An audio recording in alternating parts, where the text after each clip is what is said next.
While a lot of MCU shows take liberties with the source material, Wonder Man seems to have taken that source material out back and just shot it dead, and then pretty much just made up whatever the hell they wanted and called it an MCU show. But just how different is Wonder Man from the comics? Am I and others whining about these changes just being nitpicky? And more importantly, was changing these characters so much actually a good thing? Are the characters who are least like their source material the best characters in the show? Or is it those who still hold a glimmer of what they were in comics who are the best? Well, let's find out by dusting off our trusty old 3 C's to rate every character adapted into Wonder Man by how similar or different they are from the source material. And to those of you who heard that and wonder what those 3 C's are, they would be costume, character, and continuity. Costume rates a character's outfit or costume, their overall look, and their superficial physical characteristics. Character rates their personality, their relationships with others, and their powers or abilities. And continuity rates their origin story, their iconic moments, and their overall place in the world, universe, or timeline. And after putting every character adapted into Wonder Man through this system, I've ranked them all, starting from the least like the comics all the way up to the most. So let's start at the bottom of that list and work our way up, with the absolute worst adapted character in all of Wonder Man being Wonder Man.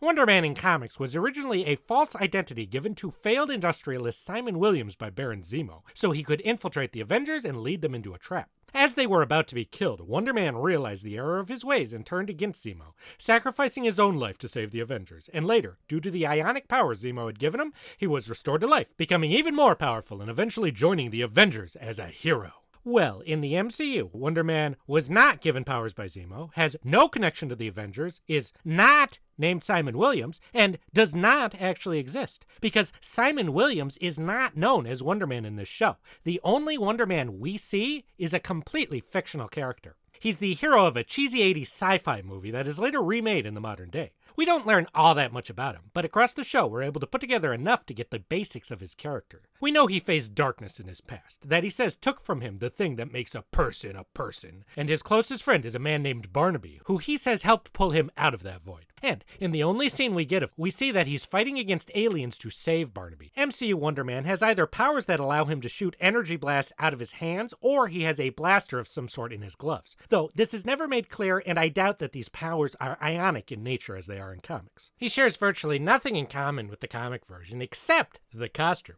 which is pretty much taken right off the page of one of his shortest-lived and least iconic outfits from a time Simon was trying to rebrand his image, with the green outfit, red trim, and big yellow jetpack all basically being exactly the same.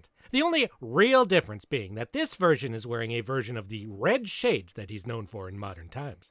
One of the most comic-accurate costumes we have ever seen, and it's one no one asked for on a character who does not exist. Next up, as the second worst adapted character in Wonder Man, and the number 1 worst adapted character who actually exists in universe, we have who everyone was expecting, Grim Reaper. Grim Reaper was originally Eric Williams, the older brother of Simon Williams. Through a mixture of abusive discipline and emotional neglect in childhood, as well as some natural tendencies towards violence, Eric turned to a life of crime as he got older, eventually becoming involved with the organized crime syndicate known as the Magia. When Simon turned to his brother for help as his company was failing, Eric encouraged him to embezzle money from that company to invest in Eric's criminal connections. But Simon was caught, leading to the events that led Simon into infiltrating the Avengers on behalf of Zemo, and subsequently his sacrifice and seeming death. Though a callous criminal, Eric still cared for his brother and was infuriated to the point of madness by news of his death. In grief and rage, Eric used his criminal contacts to build a technologically advanced weapon in the form of a scythe that he had his hand removed and surgically replaced with, recreating himself into the supervillain Grim Reaper in order to attack and kill the Avengers in revenge, showing himself to be an incredibly competent and dangerous threat by nearly achieving his goal, with only the surprise arrival of Black Panther saving the team.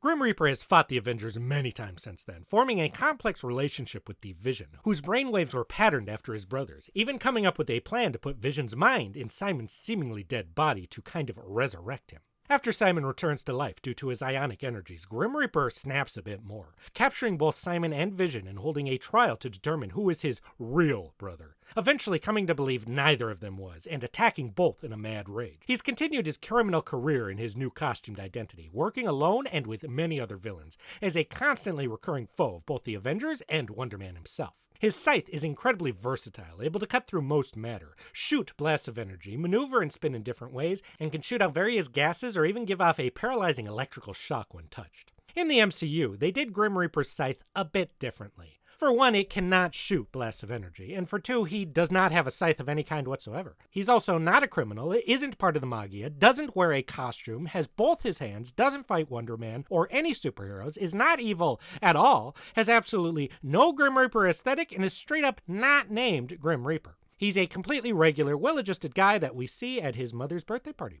He is disapproving of his brother's dream of becoming an actor and encourages Simon to grow up and get a job at the insurance company Eric manages. But by the end of the series, when Simon has achieved his dreams, Eric sees that he was wrong about Simon all along and is proud of his brother, even tearing up at the premiere of Simon's movies. So besides being Simon's brother, there are no similarities. You could maybe make a joke about, he's still a villain, he's in the insurance industry, but that's about it.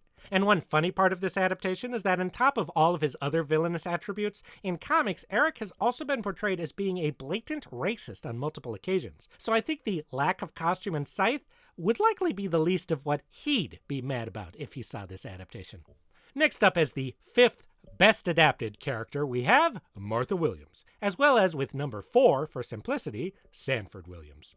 In the comics and show, Sanford and Martha are the parents of Simon and Eric Williams. And that's about where the similarities end. Sanford in comics was a stern, cold, and sometimes physically abusive father, while Martha was a well-meaning but weak and somewhat impotent mother, with Sanford taking a heavier hand in raising Eric, while Simon was more closely raised by Martha, causing massive differences in the two boys' temperaments and morality. In the MCU, both parents are shown to be incredibly kind and nurturing, with Sanford noticing Simon's difficulties at school and responding by taking Simon out to a movie he loved as a kid in order to tell Simon that he sees real talent and passion in the boy for acting, and encouraging him to pursue it. And in the modern day, we see that Martha dotes on both boys, regardless of their temperaments or even when they're fighting, trying to be the bridge between the two, and always maintains a positive, loving, supportive, and upbeat attitude. Instead of Sanford running a corporation and the family growing up upper class, the show Sanford and Martha are immigrants from Haiti who we are told had a difficult time emigrating to the United States. And Sanford being dead while still being an influence on Simon's life, despite the difference in that influence being completely opposite, gets him a little bit higher. That and the build they gave his mother.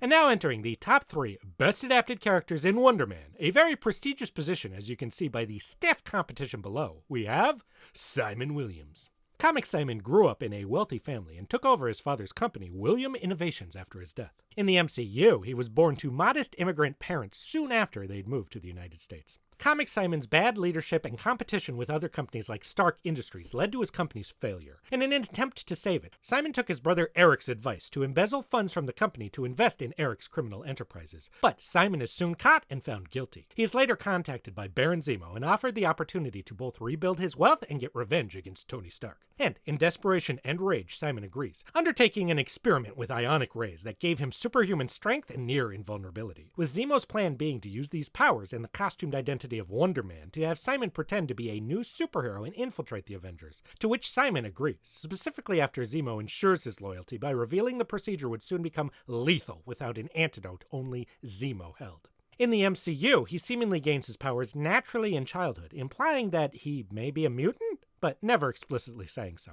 In comics, though some of the Avengers were initially distrustful, when Wonder Man meets them, Simon is able to lure them into Zemo's trap, but at the last moment realizes he is not willing to pay their lives as the cost for keeping his own, and betrays Zemo, sacrificing his own life to save the Avengers. And later it's revealed that due to the ionic procedure, while seemingly dead, Simon's body had been undergoing a metamorphosis, changing him into a being composed of and powered by ionic energy, with Wonder Man eventually returning to life. Having already died once, and with memories of his time in Oblivion, Simon became crippled with fear over dying again. Though when the Avengers fought a desperate battle against the godlike powers of Korvac, Simon was finally able to overcome that fear and play a pivotal role in saving everybody. And, on a side note, I was very concerned Von Kovac was going to be revealed to secretly be some horrible version of Korvac in the show, with Simon soon after becoming a full member of the Avengers, and later on a founding member of the West Coast Avengers. In his personal life, Simon eventually finds his way to Hollywood, where he found success as a stuntman due to his impervious body, but later finds success as an actor, both due to his good looks and his feelings that he'd always been just acting as a hero since he first infiltrated the Avengers all those years ago. In the MCU, Simon is pretty much only the actor part of all that. He doesn't use his powers to work as a stuntman, as powers are completely banned in Hollywood movies. Simon liked a movie called Wonder Man growing up, and pursues and then gets a role in a remake, but never goes by Wonder Man or becomes a superhero in real life, mainly being completely focused on becoming an actor. Both the show and comic versions do start out as mostly self-interested, but the show version never overcomes this to sacrifice or risk his own life for others, by solely pursuing his desire to become an actor at the expense of his relationships and his own well-being by suppressing his emotions to hide his powers. Simon eventually succeeds and gets the role of a lifetime, only taking a risk at the end of the show to save his best friend from prison after he's already achieved those dreams, which in the comics would be like if he had only turned against Zemo to save the Avengers after rebuilding his company successfully. Both versions have ionic powers that grant them increased levels of strength, durability, and agility. After his resurrection in comics, his ionic abilities greatly increased, with the show version sharing these abilities to fly, emit bursts of ionic energy, and regenerate from injury, with the comic version also being able to shoot targeted blasts of energy, alter his appearance and size, become completely composed of ionic energy, and more powers. Also not needing to eat or sleep, and being functionally immortal. Though, we don't see the extent of Simon's powers in the show, and it's said that he's likely one of the most powerful people on the planet, so for all we know, he has all of these or none of these. The biggest difference between them with their powers is that in the MCU, Simon's powers are tied to his emotions, needing to suppress them in order to suppress his powers. And when his emotions become too much to hold back, those powers explode out, potentially endangering others. You could make the argument that this is similar to his abilities freezing up due to his fear of death in the comics, if you were feeling charitable. But being that virtually nothing is similar with this character, I ain't feeling particularly charitable right now. The comic version has worn many costumes through the years, with his most iconic being the green original costume and the modern black one, both with a big red W across the chest. And in the show, while playing the role of Wonder Man in the remake, Simon does wear the sleeveless black outfit with red shades that looks very similar to his modern portrayals. Though, this is just for a role and is not an actual costume, with the red shades he wears being the same the actor in the original Wonder Man movie had worn. While in the comics, Simon originally wore the red shades to cover the glowing red eyes his powers were giving him for a time. During the movie premiere, though, he does wear a red suit that's reminiscent of the red jacket he wore for a while in comics, but he never wears it while using his powers. But despite all those differences, here's the part you all want me to talk about, since I know while looking at these pictures and clips, you're all thinking it. One of the biggest differences between the comic and MCU versions of Wonder Man is obviously that the show version has a beard, while the comic version is pretty much always portrayed as clean-shaven to show off his strong movie star jawline. So I don't really know why they'd make that change. So basically, he has ionic powers that are seemingly similar, though we can't know for sure. He's an actor, and his name is Simon Williams. Oh wait, but is it? Because his father pronounces it Simon instead of Simon when talking to him. But now moving up to number 2, with a character I'm not even sure counts as an adaptation, Albert Cleary.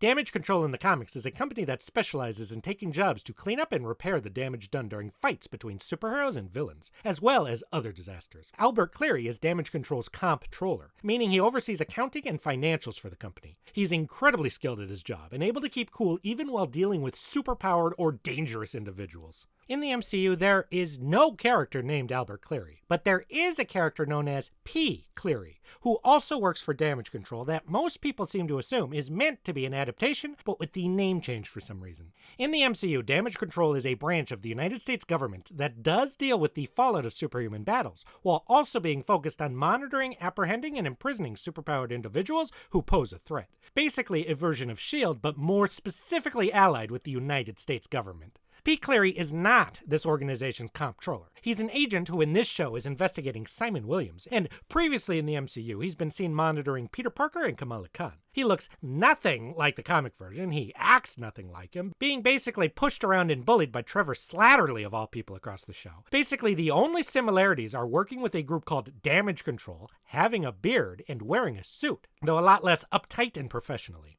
I'm reluctant to even include him, but I will, because if I don't, people are going to ask where he was.